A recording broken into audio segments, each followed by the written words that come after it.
Baik, Bismillahirrahmanirrahim. Assalamualaikum warahmatullahi wabarakatuh. Yang terhormat Bapak Hafiz Fitriana STMM, terima kasih atas kesempatan yang diberikan kepada kami kelompok 5 untuk presentasi kali ini. Pada kesempatan kali ini, kami dari kelompok 5 akan mempresentasikan mengenai kendala dan hambatan yang dihadapi dalam perkembangan IoT. Sebelumnya mohon izin Bapak, mungkin terlihat di sini font dari presentasi kami tidak terlalu bagus gitu ya penempatannya. Mohon maaf ini di Canva tadi sebenarnya sudah bagus, tapi karena di-convert menjadi PowerPoint untuk presentasi, jadi penampilan dari fontnya mungkin sedikit berubah dan kurang nyaman dilihat. Kami mohon maaf terlebih dahulu. Baik, untuk selanjutnya mungkin kita bisa mulai perkenalan untuk kelompok 5. Perkenalan pertama mungkin bisa dimulai dari Meifa Agatha, dipersilakan. Perkenalkan, nama saya Meifa Gata Nurmalasari dengan 3 digit NIM terakhir yaitu 004. Perkenalkan, saya Aulia Putri Puspaningrum dengan NIM 22808141005. Oke, perkenalkan nama saya Ihsan Ardiansyah dengan NIM terakhir 008. Baik, selanjutnya saya Adilia Anissa Putri dengan 3 digit NIM terakhir 012. Perkenalkan, nama saya Star Elvita Pramesti dengan NIM 3 digit terakhir 027. Perkenalkan, nama saya Afiska Kasanti dengan 3 digit NIM terakhir yaitu 029. Perkenalkan, nama saya Sanditias Aristiani dengan NIM 22808141032. Perkenalkan, nama saya Gozin Esaki Musyafa dengan NIM 22808184114. Oke, sekarang kita akan masuk ke overview terlebih dahulu. Yang pertama ada introduction di awal tadi, kemudian dilanjutkan dengan pembahasan mengenai hardware dan konektivitas, lalu ada software dan analisis data, dilanjutkan dengan interoperabilitas, lalu ada intellectual property, business organization, public policy, dan kemudian ucapan terima kasih. Baik, pembahasan yang pertama mengenai technical enablers atau pendukung secara teknikal begitu ya. Ada 3. Yang pertama ada hardware dan konektivitas, dilanjutkan dengan software dan analisis data, kemudian ada interoperabilitas. Untuk kali ini, izinkan saya menjelaskan mengenai hardware dan konektivitas serta software dan analisis data. Untuk interoperabilitas akan dilanjutkan dengan rekan saya.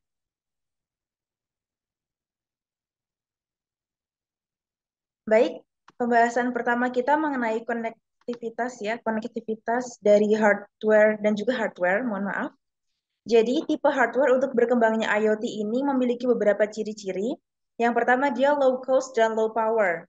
Jadi, biaya komponen dan daya komputasi ini harus terus turun untuk membuat pengaplikasian IoT efektif dari segi biaya maupun dari performanya. Jadi, yang pertama kita akan membahas mengenai low cost dulu ya, atau dia hemat biaya. Nah, jadi untuk hardware yang digunakan untuk mengembangkan IoT itu sebisa mungkin dan diharapkan itu untuk harganya lebih affordable dan lebih terjangkau seperti itu ya, agar dari pengembangan IoT sendiri ini dapat lebih dimaksimalkan seperti itu. Dan juga dia akan lebih efisien serta efektif dari segi biaya.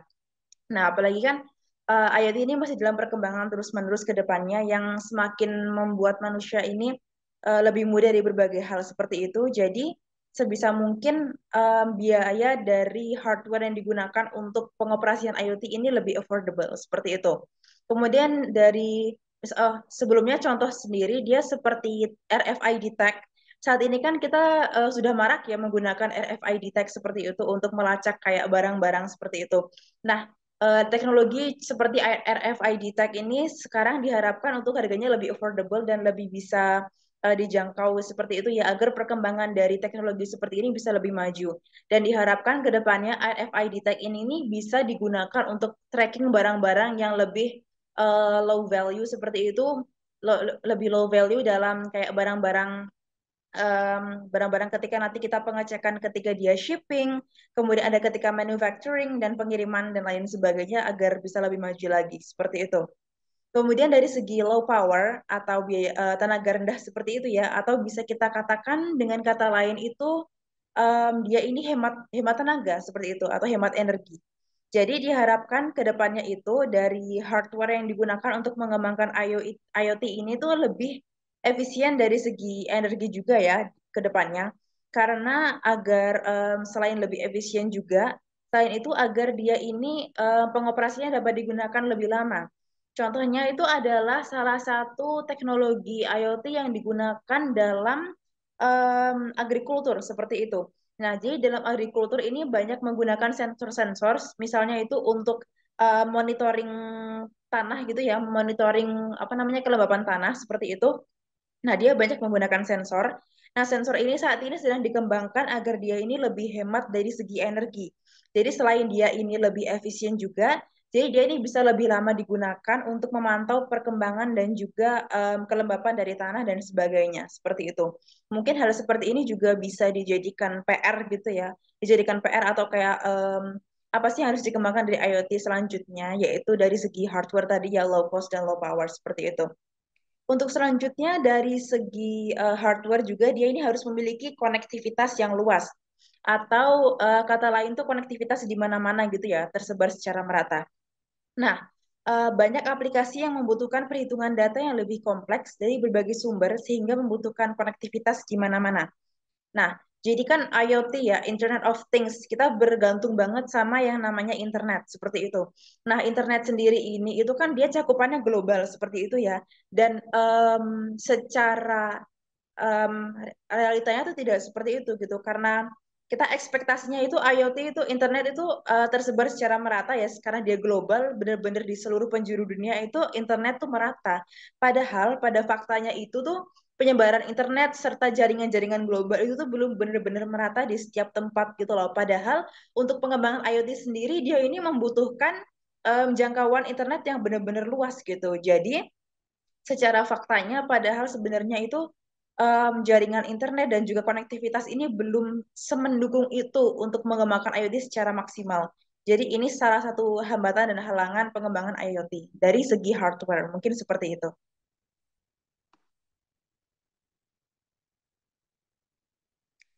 Oke, selanjutnya kita akan membahas mengenai software-nya ya.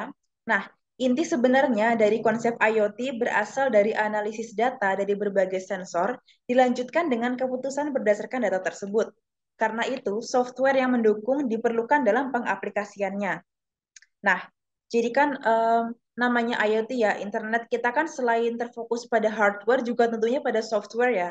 Dari segi kayak program, aplikasi, dan berbagai macam jaringan segala macam yang bakal terhubung dengan internet yang benar-benar krusial banget pada era Internet of Things seperti itu.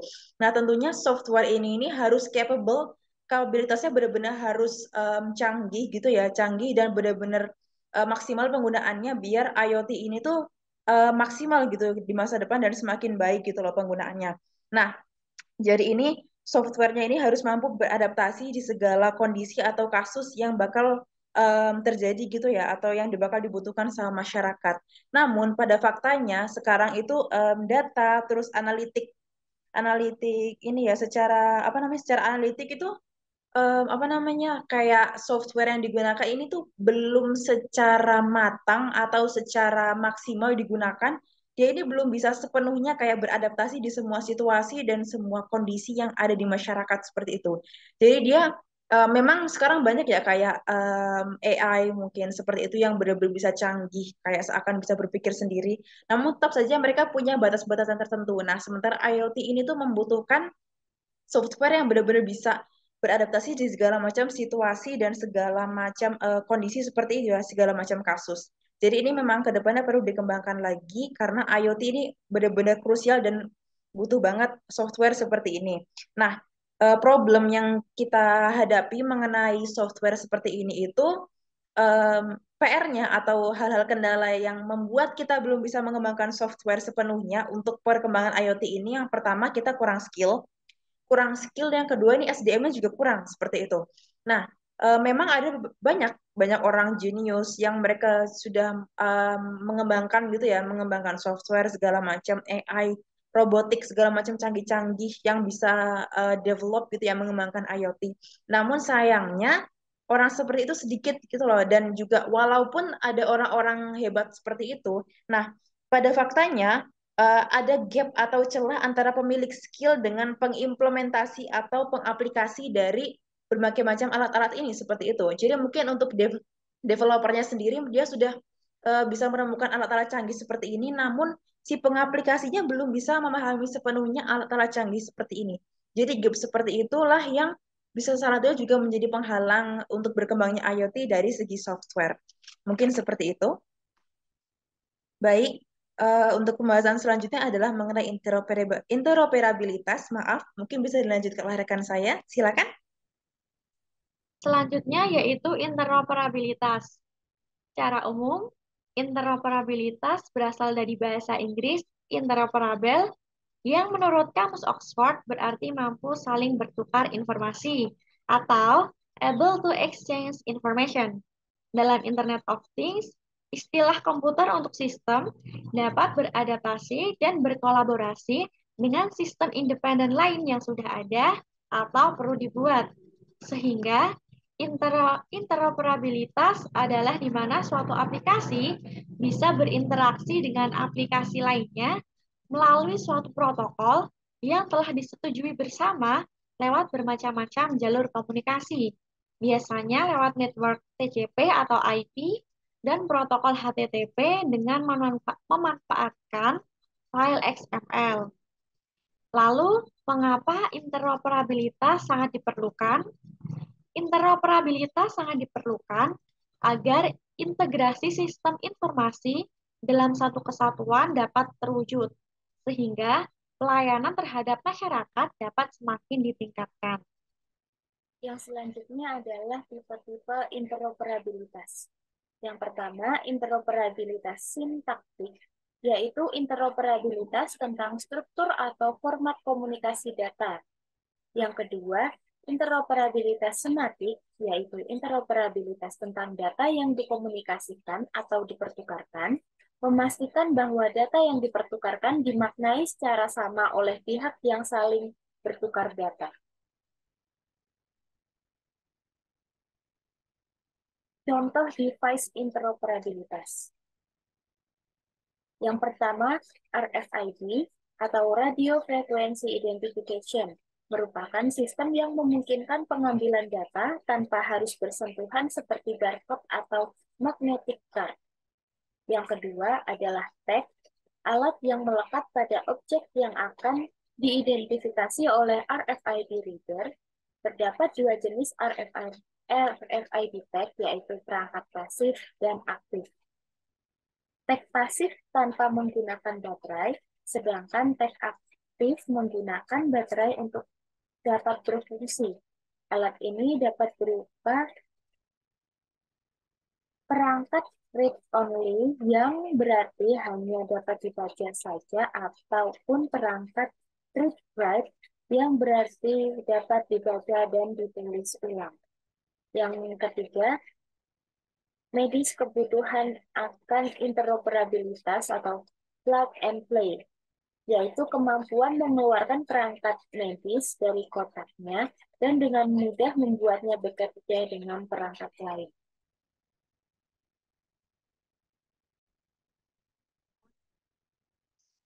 Baik, yang selanjutnya yaitu kendala atau hambatan interoperabilitas dalam IoT. Yang pertama yaitu kepemilikan standar. Salah satu kendala utama dalam mencapai interoperabilitas adalah kurangnya standar yang diterima secara luas. Saat ini ada banyak platform dan protokol yang berbeda yang digunakan dalam implementasi IoT, sehingga membuat integrasi antara perangkat dan sistem yang berbeda menjadi sulit. Kurangnya standar yang seragam dapat menyebabkan kesulitan dalam mencapai komunikasi efektif dan interaksi antara perangkat IoT. Yang kedua yaitu kompleksitas komunikasi. IoT melibatkan banyak perangkat yang berbeda, termasuk sensor, gateway, perangkat lunak, dan platform yang semuanya perlu berkomunikasi satu sama lain. Kompleksitas komunikasi antara perangkat ini dapat menjadi kendala dalam mencapai interoperabilitas yang baik. Dibutuhkan protokol komunikasi yang standar dan efisien untuk memastikan bahwa perangkat IoT dapat saling berinteraksi dengan lancar. Yang ketiga yaitu keamanan dan privasi. Interoperabilitas dalam IoT juga melibatkan pertukaran data yang luas antara perangkat yang berbeda. Ini menimbulkan masalah keamanan dan privasi yang signifikan. Kurangnya standar keamanan yang diterima secara luas dan perbedaan dalam pengaturan privasi dapat menjadi kendala dalam mencapai interoperabilitas yang aman dan terjamin antara perangkat IoT. Yang keempat, yaitu kompleksitas integrasi. Integrasi perangkat IoT yang berbeda yang mungkin memiliki fitur dan fungsi yang berbeda juga bisa menjadi tantangan. Dalam beberapa kasus, perangkat yang diimpor dari produsen yang berbeda mungkin tidak kompatibel secara langsung atau memerlukan upaya dan konfigurasi tambahan untuk diintegrasikan dengan sistem yang ada. Yang terakhir yaitu skala dan fleksibilitas. IoT mencakup jaringan perangkat yang sangat besar dan kompleks. Kendala dalam skala dan fleksibilitas bisa muncul ketika mencoba mengintegrasikan dan mengelola jaringan IoT yang berkembang. Pertumbuhan pesat jumlah perangkat dan volume data dalam sistem IoT memerlukan platform yang fleksibel untuk mencapai interoperabilitas yang sukses. Yang selanjutnya yaitu cara untuk mengatasi kendala dan hambatan. Langkah-langkah yang diperlukan termasuk pengembangan standar yang lebih luas, penggunaan protokol komunikasi yang seragam, keamanan yang ditingkatkan, serta integrasi dan pengelolaan yang efisien dari jaringan IoT yang kompleks. Kolaborasi industri, inisiatif standar terbuka, dan kerjasama antara berbagai pemangku kepentingan juga penting dalam mencapai interoperabilitas yang efektif di bidang IoT ini. Oke, yang berikutnya itu ada intellectual property, privacy, security, and confidentiality. Nah, sebenarnya itu di abad sekarang, di abad 21, terus di era industri 4.0, penerapan IoT itu sebenarnya banyak memberikan manfaat yang signifikan bagi kehidupan sehari-hari bagi umat manusia. Nah, tetapi di balik itu semua, sebenarnya itu ada banyak masalah yang kita hadapi, ada banyak hal negatif yang kita hadapi seperti hambatan dan tantangan yang kita hadapi di bidang intellectual property ataupun di kekayaan intelektual, security, keamanan, privacy, keamanan, privacy, sorry maksud saya privacy, terus di confidentiality ataupun di kerahasiaan data. Nah, kita di sini di subbab pada kali ini ataupun di materi kali ini kita akan membahas terkait kendala dan hambatan di di bidang tiga tadi. Yang pertama ada intellectual property ataupun kekayaan intelektual. Di sini ada dua bahasan yaitu pemalsuan dan pelanggaran hak cipta, penyusupan dan pencurian data. Oke.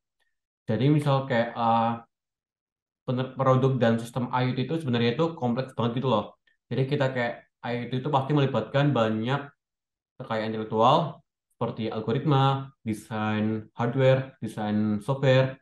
Nah, IT juga tuh melibatkan banyak uh, memungkinkan untuk mengumpulkan, menganalisis dan melakukan pertukaran data. Nah, hal ini tuh malah dapat meningkatkan ancaman dari penerapan IoT tersebut seperti ancaman pemalsuan, pelanggaran, dan lain-lain. Nah, contohnya tuh bisa kita lihat di film-film tuh sekarang tuh banyak yang pakai kacamata Google itu ya, ataupun pena pintar gitu yang bisa yang dua benda itu tuh ada sensor yang dimana bisa ngelihat apa yang kita lihat. Jadi misalnya ya, kita masuk di bioskop itu, terus orangnya itu pakai kacamata, tapi mbaknya itu tuh nggak kalau itu tuh kacamata Google. Jadi jadi misal kalau aku masuk ke dalam ruangan, terus aku bisa pakai kacamata itu, aku tuh bisa mengambil ataupun merecord dari bioskopnya itu sendiri. Nah, rekodan tersebut bisa aku jual sehingga banyak mendapatkan income yang lumayan tinggi dari record dari bioskop tersebut.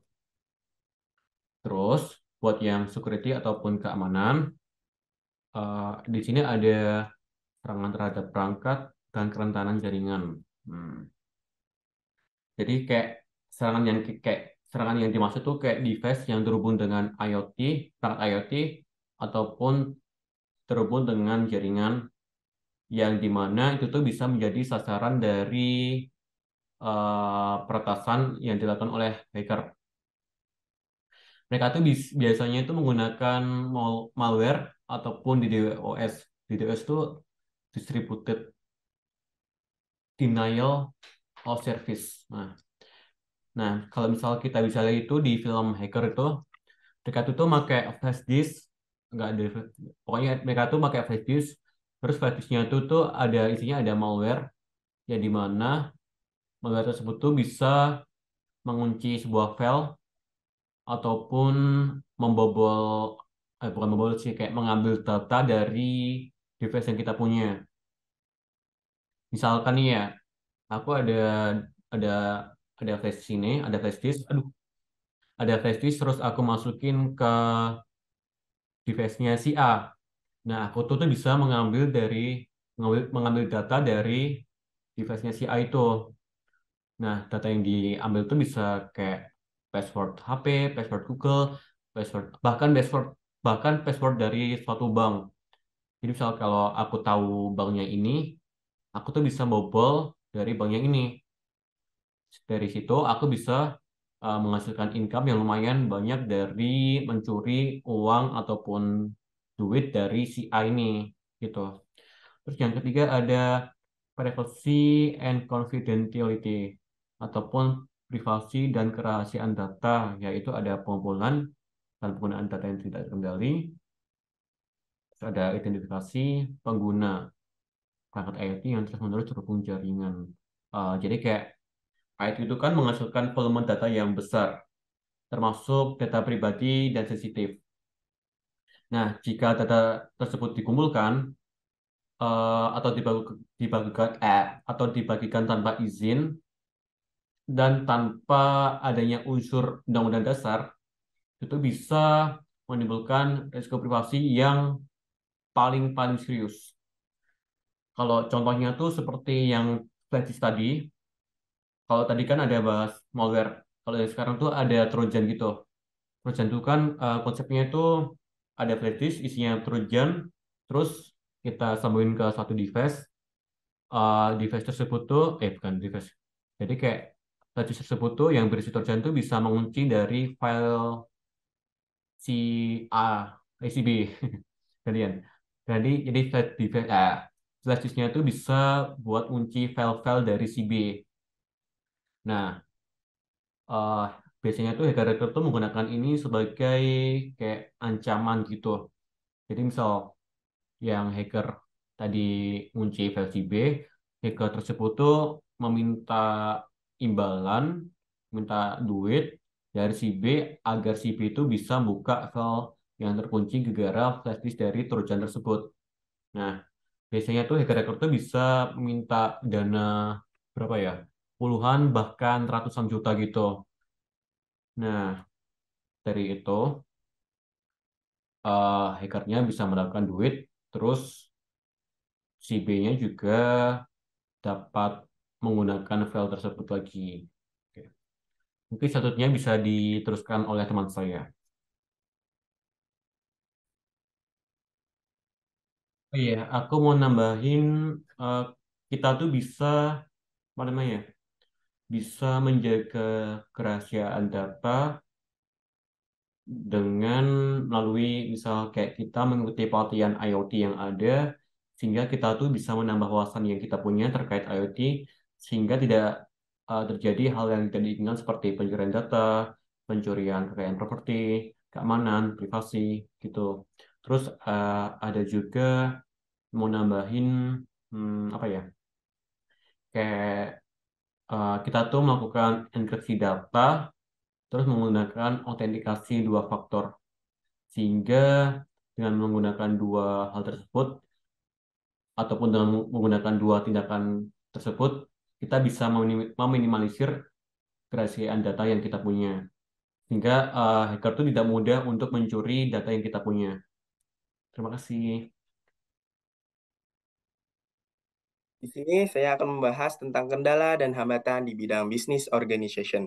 Yang pertama di sini ada kebutuhan investasi yang signifikan. Implementasi IoT memerlukan investasi yang signifikan dalam infrastruktur, perangkat keras, perangkat lunak, dan sumber daya manusia.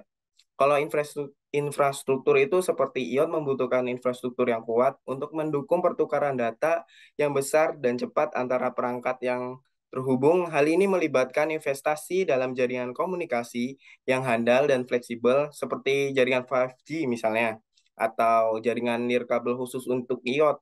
Selain itu juga misalnya diperlukan kayak juga investasi dalam pusat data center contohnya, terus kemudian yang dapat menampung dan memproses data yang dihasilkan oleh perangkat IoT. Kemudian di sini ada perangkat keras ya.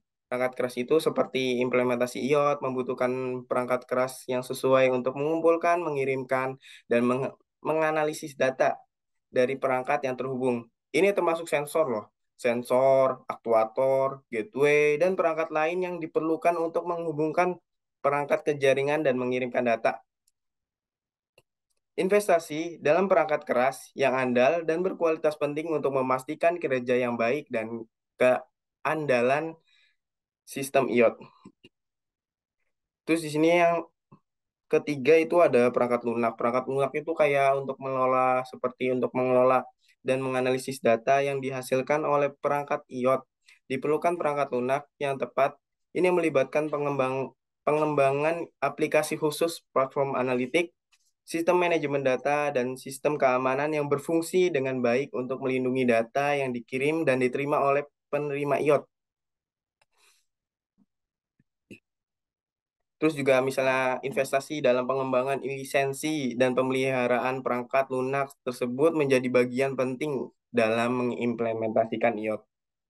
Kemudian yang terakhir di sini ada sumber daya manusia. Sumber daya manusia itu kayak seperti implementasi IoT yang memerlukan keahlian teknis yang spesifik dalam mengelola dan pemeliharaan sistem IoT.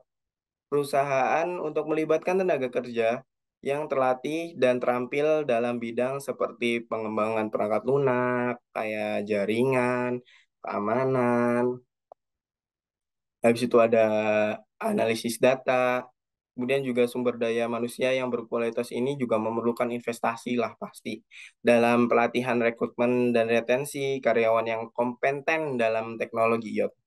Kemudian yang kedua, di sini ada kompleksitas integrasi dan standarisasi. Integrasi perangkat IoT dengan sistem yang ada dalam organisasi bisa rumit.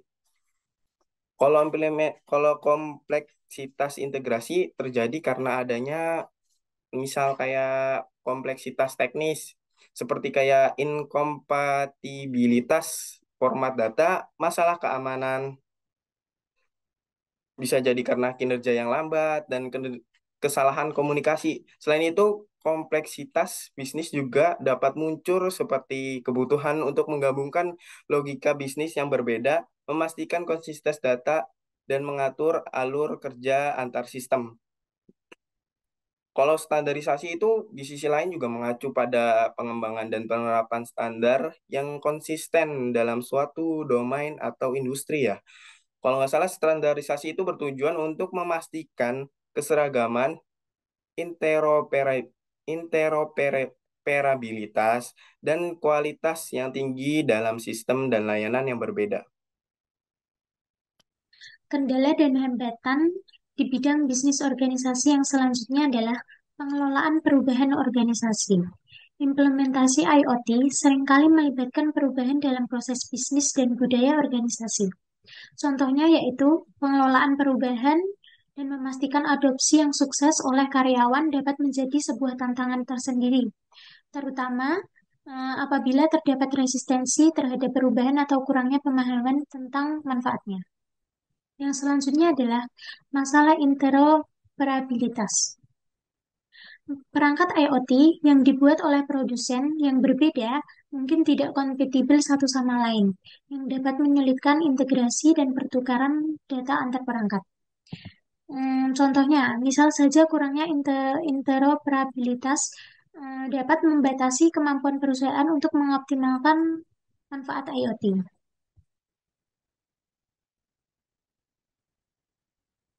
Yang selanjutnya adalah bagaimana cara mengatasinya. Untuk mengatasi kendala ini, penting untuk merencanakan dan merancang implementasi IoT dengan matang. Contohnya dengan melibatkan tim yang beragam dan memperhatikan aspek keamanan, privasi, dan manajemen data. Selain itu juga bisa dengan pelatihan karyawan, kesadaran tentang pemahaman IoT, dan kolaborasi dengan mitra teknologi yang dapat membantu mengatasi hambatan dalam adopsi dan penerapan IoT dalam organisasi bisnis. Baik, selanjutnya adalah public policy atau kebijakan publik. Jadi, kebijakan publik ini merupakan bentuk intervensi pemerintah menyelesaikan masalah-masalah publik dalam berbagai aspek kehidupan. Digitalisasi sistem fisik akan membutuhkan berbagai tindakan dari pembuat kebijakan. Mereka tidak hanya diminta untuk memperbarui dan perkuat kebijakan untuk melindungi privasi dan hak properti bisnis, tetapi mereka juga perlu mengatur bentuk aktivitas yang sama sekali baru di ruang publik.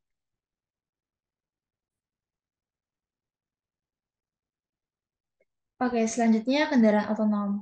Kendaraan otonom ini adalah contoh paling nyata dari tantangan ini. Bahkan ketika pembuat mobil dan perusahaan teknologi mendekati mobil otonom siap jalan, regulator belum membuat aturan yang jelas yang memungkinkan penggunaan kendaraan ini secara luas. Hampir setiap bentuk transportasi lain yang dapat dikelola atau dipandu melalui teknologi IoT termasuk dalam beberapa bentuk peraturan pemerintah. Pemerintah bahkan menetapkan aturan untuk pemeliharaan peralatan pesawat dan kereta api yang mungkin perlu dimodifikasi untuk pemeliharaan berbasis penggunaan. Lalu ada peralatan baru seperti remote control drone komersial yang memerlukan regulasi baru. Jadi dalam privasi, keamanan, kepemilikan data, dan pembagian data, peraturan yang ada harus ditinjau dan diperbarui. Regulator dan pembuat undang-undang akan membutuhkan keahlian dan kolaborasi bisnis antara penyedia dan juga pengguna teknologi. Jadi, pembuat kebijakan dapat melakukan banyak hal untuk memajukan teknologi Internet of Things dan menghasilkan manfaat ekonomi dan sosial. Instansi dan institusi pemerintah juga dapat memajukan penyebab interoperabilitas IoT dengan mendukung upaya standar. Daripada menetapkan standar itu sendiri, pemerintah dapat menyatukan semua pemangku kepentingan untuk bekerja menuju konsensus.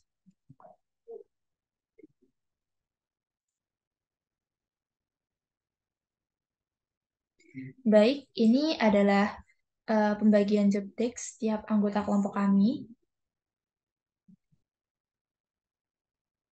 Sekian dari kelompok kami, kurang lebihnya mohon maaf. Wassalamualaikum warahmatullahi wabarakatuh.